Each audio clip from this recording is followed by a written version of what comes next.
হরে কৃষ্ণ সুধী গৌর ভক্তবৃন্দ। তো আজকে আপনাদেরকে দেখাবো বাংলাদেশের 10টি দৃষ্টিনন্দন মন্দিরগুলোর মধ্যে একটি রূপ সনাতন স্মৃতিতীর্থধাম। তো দর্শন করুন। যশোরের অভয়নগর উপজেলার রূপসনাতন রামসাড়া স্মৃতিতীর্থের আধুনিক রূপদান এবং বিশ্বব্যাপী এর পরিচিতি তুলে ধরার ক্ষেত্রে শ্রীল জয়পতাকা স্বামী গুরু মহারাজের অবদান অপরিসীম। তিনি এই স্থানটিকে কেবল একটি স্থানীয় মন্দির হিসেবে নয়, বরং মহাপুর পার্ষদ শ্রী রূপ ও সনাতন গোস্বামীর স্মৃতি বিরচিত এক আন্তর্জাতিক তীর্থ হিসেবে গড়ে তোলার স্বপ্ন দেখিয়েছেন। রামসাড়া গ্রামটি যে শ্রীল রূপ ও সনাতন গোস্বামীর সাধনস্থলী বা তাদের স্মৃতিধন্য স্থান, এই সত্যটি ভক্ত সমাজে জোরালোভাবে তুলে ধরেছেন শ্রীল জয়পতাকা স্বামী গুরু মহারাজ। তার নির্দেশে এই স্থানে প্রচার শুরু করে, যার ফলে আজ ভারতসহ বিশ্বের বিভিন্ন প্রান্তের ভক্তরা এখানে দর্শন করতে আসেন। বাংলাদেশের আধুনিক ইসকন মন্দিরগুলোর মধ্যে এটি অন্যতম প্রথম মন্দির, যেখানে এত বিশাল এবং প্রশস্ত ডোম ব্যবহার করা হয়েছে। সেই হিসেবে একে বাংলাদেশের অন্যতম প্রথম বড় ডোমালা আধুনিক মন্দির বলা যেতে পারে। শ্রীল রূপ ও শ্রী সনাতন গোস্বামী ছিলেন মহাপুরন্ত প্রিয় পার্ষদ। শ্রীল জয়পতাকা স্বামী সবসময় বলতেন যে ভক্তিশাস্ত্রের ভিত্তিপ্রস্তর স্থাপন করেছেন এই দুই ভাই, তাই তাদের স্মৃতি বিরচিত এই ভূমিকে রক্ষা করা প্রত্যেক গৌড়ীয় বৈষ্ণবদের কর্তব্য। তার এই দর্শনের কারণে আজ রামসাড়া এতটা সমৃদ্ধ।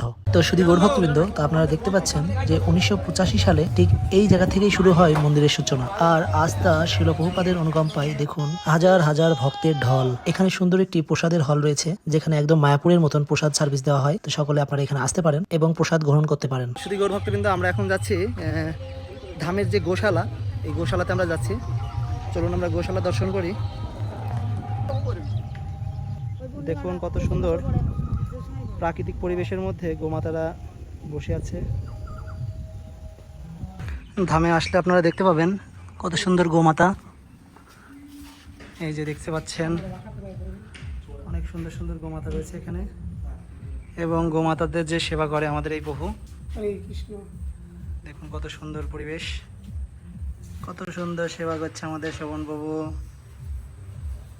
মন্দিরের চারিপাশটায় এত প্রাকৃতিক এবং সৌন্দর্যে ভরা, যা আপনার মনকে ছুঁয়ে যাবে। শুধু গৌর ভক্তবৃন্দ, মন্দিরে এসে যদি রাধা মদন মোহনের দর্শন না করেন, তাহলে মন্দিরে আসাটাই আপনার বৃথা। কি অপরূপ সৌন্দর্য এই বিগ্রহের! শ্রীল গুরু মহারাজ নিজে বারবার প্রতিকূল শারীরিক অবস্থা সত্ত্বেও এই দুর্গম অঞ্চলে যাতায়াত করেছেন। তার উপস্থিতিতে এখানে বড় বড় বৈষ্ণব সম্মেলন ও উৎসব আয়োজিত হয়েছে।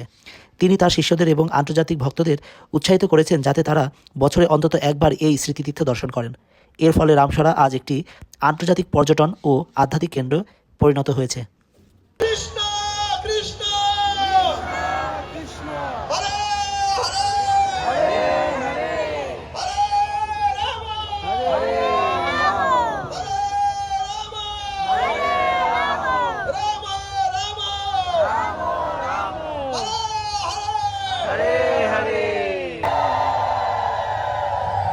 তো হরে কৃষ্ণ সুধী গৌর ভক্তবৃন্দ, আজকের ভিডিও এই পর্যন্তই। তো সময় করে একদিন ঘুরে যান রূপ সনাতন স্মৃতিতীর্থধাম এবং অনেক আনন্দ করে যান। হরে কৃষ্ণ।